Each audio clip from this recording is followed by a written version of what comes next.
This is Sky News. In just a moment, the press preview, a first look at what is on the front pages as they arrive. First, though, our top stories this evening. Sky News has found children as young as 4 working in cobalt mines in the Democratic Republic of Congo for as little as 8 pence a day. The mineral is used in smartphone batteries.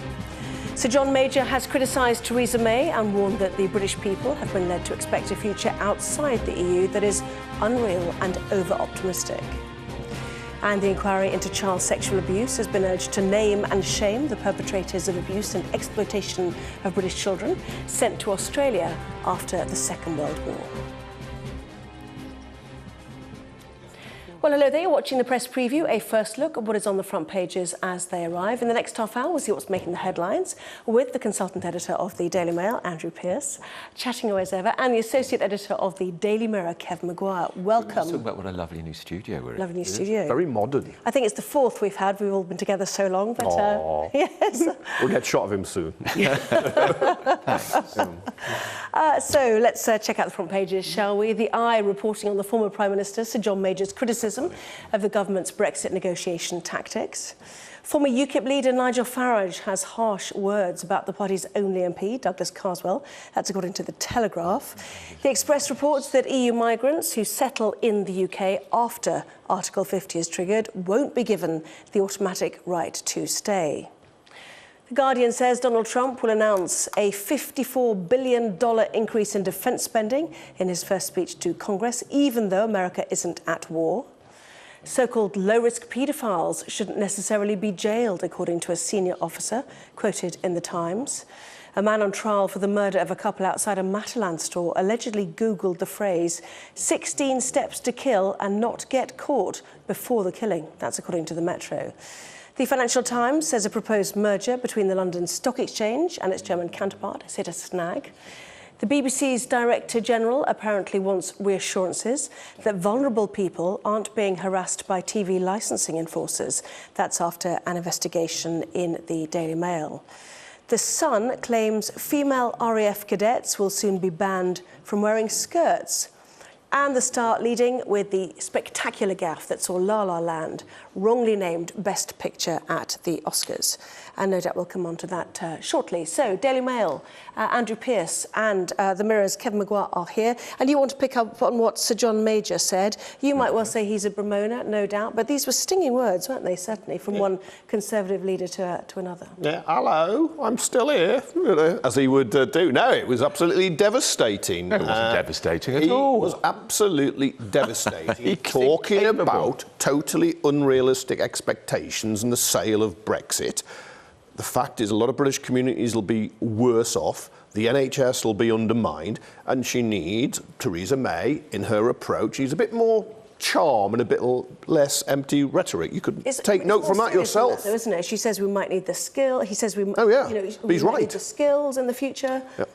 You were sold it. Where did he get his crystal ball from then, that he's so well plugged in? Let's just remind ourselves about John Major. This is a man whose entire premiership was bedevilled by Europe. He was attacked all the way through his premiership. He referred to people in his own cabinet as people who didn't know who their fathers were. And he was right. And what is he now doing? He's joining that other old Ramona, that other old treacherous, disloyal snake in the grass, Michael Heseltine, who shafted William Hague at every opportunity to put the boot in on a Tory leader. Why can't he have a quiet word with the Prime Minister and have a conversation if he thinks it's so important? Because he wants to have his moment in the headlines.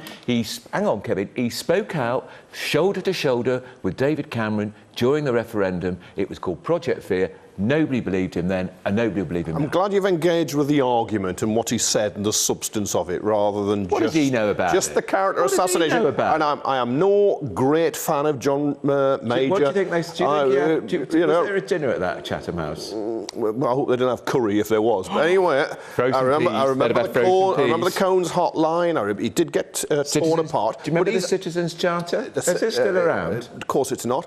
but he's analysing the state of Britain today within Europe, and he's quite right. We're going to lose influence if we break away, and we're just going to be... We are breaking away, Kevin. We're going to be relatively powerless. Yeah. We'll have less clout. We should be leading Europe instead of leaving Europe. And we will, gets that. We will be a major player on the world stage because our economy is so big and so strong, and Europe will need us not least because of our huge input in intelligence sharing. We're a massive player, and we will be doing trade deals that those wretched countries being strangled by the EU bureaucracy, by the Eurozone. Countries like Italy, which is now in massive recession, people in Poland are having a better standard of living than people in southern Italy. They'll be jealous of us. His argument, though, was more nuanced than that, wasn't it? He says we will be lost between these two great spheres of influence, America on one side and Europe on the other, but also that the 48% of people who did not vote for this should be allowed a voice, and they shouldn't be criticised for making their point known. And that is a good point, isn't it? They've been condemned as promotioners, and then they're not allowed to say. Yeah. He's just one of those people. You've just called him treacherous. Well, he has been treacherous, and I think he would... And remember how he was battered relentlessly by his own side on Europe, and here he's doing it himself. No. With megaphone diplomacy tends not to work. But this is where he was Prime Minister for 7 years, and he knows the value of being in Europe. That's why he's speaking out. Maastricht Treaty was a great triumph, wasn't it? And he made a very... It was a great triumph. He took Britain out of the part that was a single currency, which I didn't mind about. He also took Britain out of the part that was... take us in it. No, it didn't. Yes, you did. No, I still say if it worked and you could show it would work, I would have no principled objection. But you cannot. No, but you cannot show it's working, or it would work for Britain. But he also took us out the social chapter, which I didn't agree with. Right. But he made the point very forcefully: the 48% who voted to remain are no less patriotic than the 52% who voted to come out. Yeah. But you act and believe. And you hector all the time as if the 48% don't exist. Let the Prime Minister... something treacherous, as you remember being in Conservative Central Office... Nonsense. During a press conference just before the 1997 general election, and Major talking to his MPs saying, don't tie my hand behind my back in my EU negotiations. And he was right. And what he's doing now, he's trying to tie the Prime Minister's hand behind her back. She's got to go into those negotiations, and we've got to trust her to go into those negotiations. And she said she's coming back to the House of Commons, and there will be a vote on the deal she secures. He also brought up Donald Trump, didn't he, saying we're going to be more reliant on looking towards America now. Well, and in this Telegraph article saying a leader that is less predictable, less reliable and less attuned to our free market and socially liberal instincts than any of his predecessors. No, absolutely. This is a total gamble. And this is a reckless gamble. And this is a man who went to war in Kuwait with an American president, and it was the right decision, in my view, then. It wasn't the right decision when his mate... Thatcher. Yeah, it wasn't the right decision when his mate took us into war with another president. He inherited it from George Thatcher. W. Bush. Is that who's the better of the two? But he's right. George W. Bush or Donald Trump? When you talk about all these glorious trade deals you're supposedly going to get, where most of our trade is with Europe, America's the second biggest, the entire Commonwealth is about 10%. Still in denial. Trump is America. He's one of the 48% who's allowed a voice. Trump is America first. We had He's a not trade Britain surplus first. with America, fascinating figure in the Daily Mail last week, of £37 billion surplus. We are in trade deficit with the EU, so it's fantastic that we're going to have to do a trade deal with the United States and build on that and build on those figures even better. Okay, let's move on, shall we? To the Financial Times. Policy blame. Yeah. Now, can I just say for once, just showing how even-handed and reasonable I am. Screeching U-turn here. Even-handed and reasonable I am. Occasionally, the European Commission does something good. They've blocked this wretched deal, which would have seen our stock market. Well, I mean, it should never have happened. 29 billion merger, it's off. Thank goodness, because the Germans would have eventually moved the head of our stock market to Frankfurt. Who wants to go to Frankfurt? Have you ever been? Do you know anybody who's been to a romantic weekend in Frankfurt?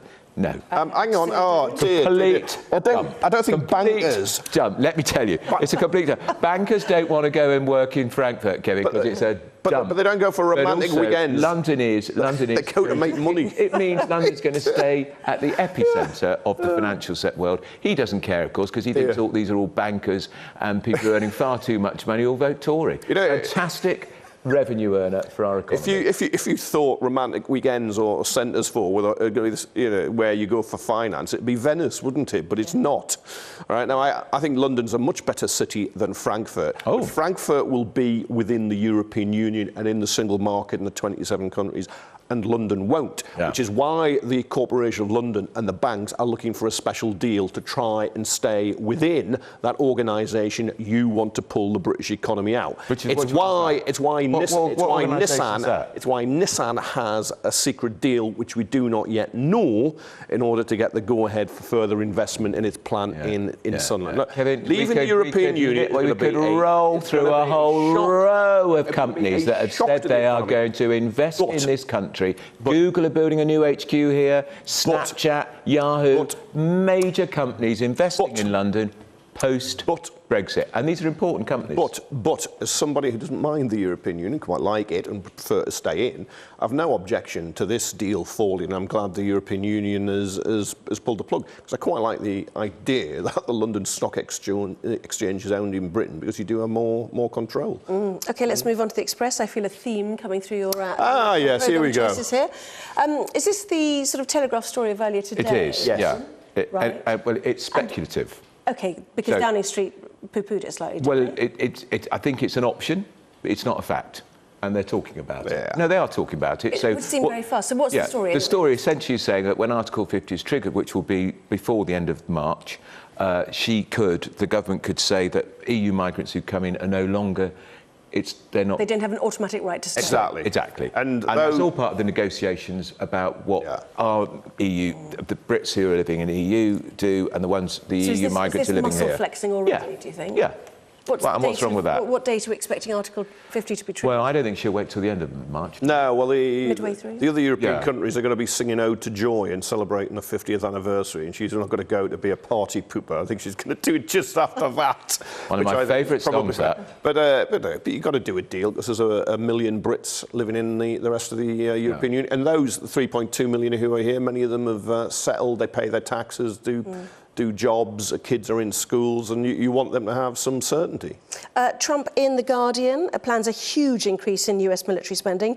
Not enough for some Republicans, it has to be said, but it's nearly 10% increase in defence spending. Yeah, 43 billion, the biggest Obama twice increased pounds, by. That is, yeah, it's 43 billion in pounds, 54 billion in dollars. Obama twice increased it by a lot, but that was because of Afghanistan and Iraq. I think this is madness. When the US already spends more than the next 8 countries combined, including Russia, Britain, Japan, China, why? I mean, how many times do you have to blow up the world? But this is Republican politics through and through. It is. They point out that Obama cut spending by 20% effectively, so this doesn't get... And he said he wants to make Americans feel safer, he wants Americans to feel safer. It's what he said he would do in his election event. I don't know why we keep attacking a president.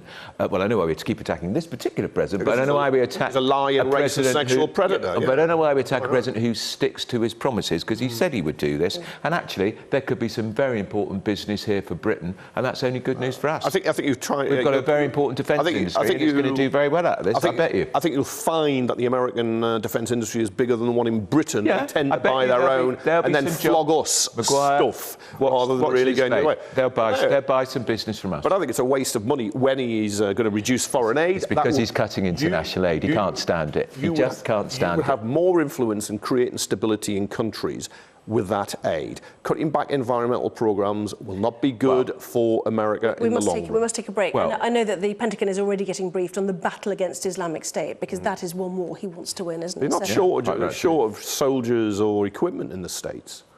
I think that's probably an argument that will rage on, including this one. You probably know the story we're talking about, the Oscars. It was an interesting one, put it that way. We love this story. Kevin's been in La La Land for years.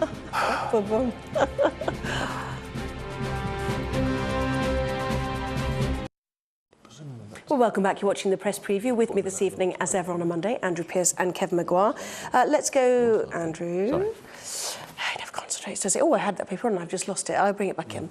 UKIP at war as Farage calls for MPs head. This is Douglas Carswell, the only... Can I just say, UKIP at war, in a headline, is not new. Because UKIP has been constantly at war. 24/7. Now, Nigel Farage can't stand Douglas Carswell, who defected to UKIP from the Tories. He held his seat at the last election.